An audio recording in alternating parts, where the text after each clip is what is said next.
Hey there, West Press kids. This is the video for Maundy Thursday, which takes place the Thursday before Easter Sunday. And Maundy Thursday, it's kind of a strange name, isn't it? Monday.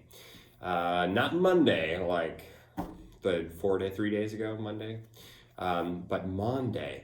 And if this is, you could actually really freak your parents out with this kind of information because almost nobody knows this, but the word Maundy, Thursday, it comes from the Latin word mandatum, which means commandment. Because on this night, we celebrate this commandment that Jesus gives to us, which is to love each other just as Jesus has loved us. Kind of sounds like Harry Potter, doesn't it? Mandatum. So you go with your parents, go find them, go say, hey, do you know why Maundy Thursday is named Maundy Thursday? It'll work great. Okay, have I lost anybody yet? Is anybody bored? Just raise your hand. Okay, let's move on. All right, so the story for Maundy Thursday is the Last Supper. And the story, for this story, Jesus is having this last meal with his disciples. It's the last time he's going to be together with his students, his friends, his disciples. And which kind of makes me think about, like, if you would have one meal, or tonight, let's say tonight you were going to have anything you wanted in the world, what would you want to eat? I think personally, I would probably try to eat, like, maybe a cheeseburger and fries. Oh man, I love fries. Maybe, or maybe steak or something like that. What would you eat? But maybe even more important than the food is who would you want to be there? Friends. What kind of friends? Friends from school? Friends from daycare? Who do you miss? Are there cousins? Are there kids on the same street that you usually play with that you would want to have over? Aunts and uncles? Mom, dad? Who would be there? Yeah, people we love. So at this meal, this last meal with his students, with his disciples, with his friends, Jesus decides to do this really weird, really wacky, really strange thing because he wanted to teach them one more thing before he left. And so what he did was he took a bowl and a towel and some water, and he poured out the water into the bowl. And he went around to his disciples, and he got down on his knees, and he washed their feet. Their dirty, grimy, smelly, stinky feet. And this is something that only like a servant or slave would do during Jesus' time. And so when Jesus came to one of his disciples named Peter couldn't handle it because this was his teacher, this was his Lord, his master, you might call him. And he didn't want him to wash his feet. So instead, Peter said to Jesus, Jesus, you can never wash my feet.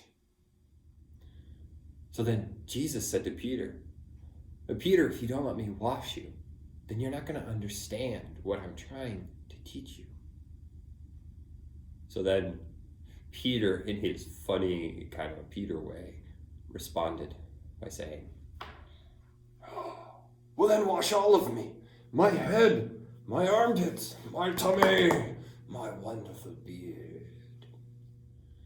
So then Jesus, when he was done washing his disciples' feet, he returned back to his seat and he began to teach them. He said, do you understand now what I've done?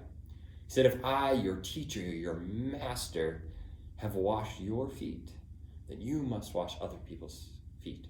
If I have served you, you must now serve each other. You must love each other just as I have loved you. And then Jesus got really sad all of a sudden. And then he says, but one of you is going to betray me. One of you is going to tell people that don't like me where I am. And they're going to come get me and take me away. And then each one of the disciples began to say, "Not I. Not me.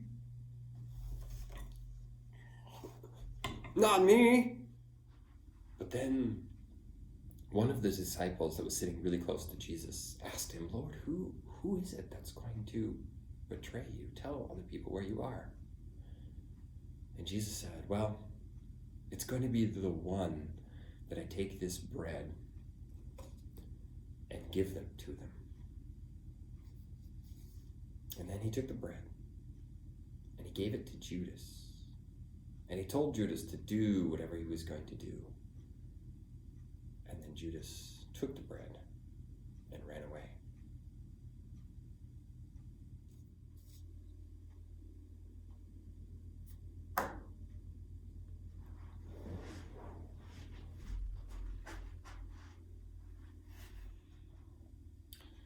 So after Judas left, Jesus finishes his meal with his disciples, with his students, and they go out to one of their favorite places outside called the Mount of Olives, which is like a park where they could go and relax and enjoy the evening together.